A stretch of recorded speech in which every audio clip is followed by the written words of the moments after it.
Sarah Edmondson's A Little Bit Culty, Navigating Cults, Control, and Coercion, is a powerful exploration of the hidden mechanisms of cults, the psychology of coercion, and the resilience required to break free.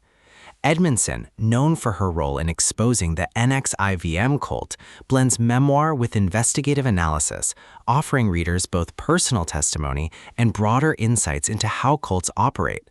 Her central thesis is that cults are not fringe phenomena, but pervasive structures of control that can infiltrate everyday life, relationships, and organizations.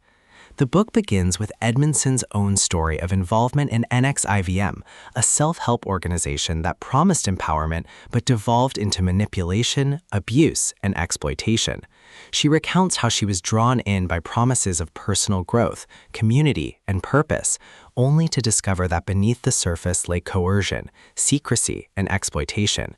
Her honesty about vulnerability, how intelligent, well-meaning people can be recruited, sets the stage for her broader exploration of cult dynamics. A major theme is the psychology of coercion. Edmondson explains how cults use techniques such as love bombing, isolation, and gradual escalation to entrap members.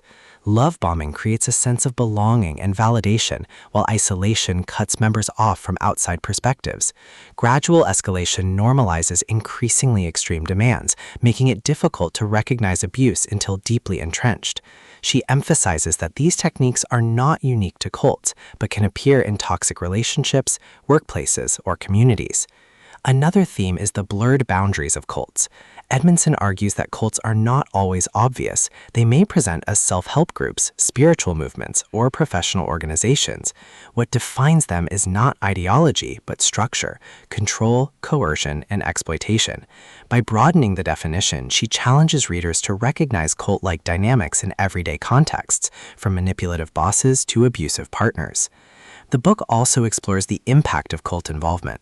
Edmondson describes the psychological toll, shame, confusion, and trauma that lingers even after leaving. She explains how cults distort identity, convincing members that their worth depends on obedience. Recovery requires reclaiming autonomy, rebuilding trust, and confronting painful truths. Edmondson shares her own healing journey, including therapy, community support, and storytelling, illustrating that recovery is possible but challenging. Storytelling is central to Edmondson's approach. She shares not only her own experiences, but also those of others who escaped cults. These stories validate survivors, dismantle stereotypes, and reveal the diversity of cult experiences. By amplifying survivor voices, Edmondson creates solidarity and raises awareness. The book also addresses the cultural fascination with cults. Edmondson critiques how media often sensationalizes cults, focusing on scandal rather than understanding. She insists that real awareness requires empathy and education, not voyeurism. By humanizing survivors and explaining coercion, she reframes the conversation from spectacle to understanding. Faith and spirituality are also examined. Edmondson acknowledges that many cults exploit spiritual longing, offering meaning and transcendence while manipulating followers. She warns against confusing genuine spirituality with coercive structures, encouraging readers to seek faith that fosters freedom rather than control. Stylistically, Edmondson writes with vulnerability and clarity. Her tone is empathetic, blending personal pain with analytical insight. She avoids sensationalism, focusing instead on understanding and healing. Her honesty about her own mistakes and vulnerabilities makes the book relatable, while her courage in exposing abuse makes it inspiring.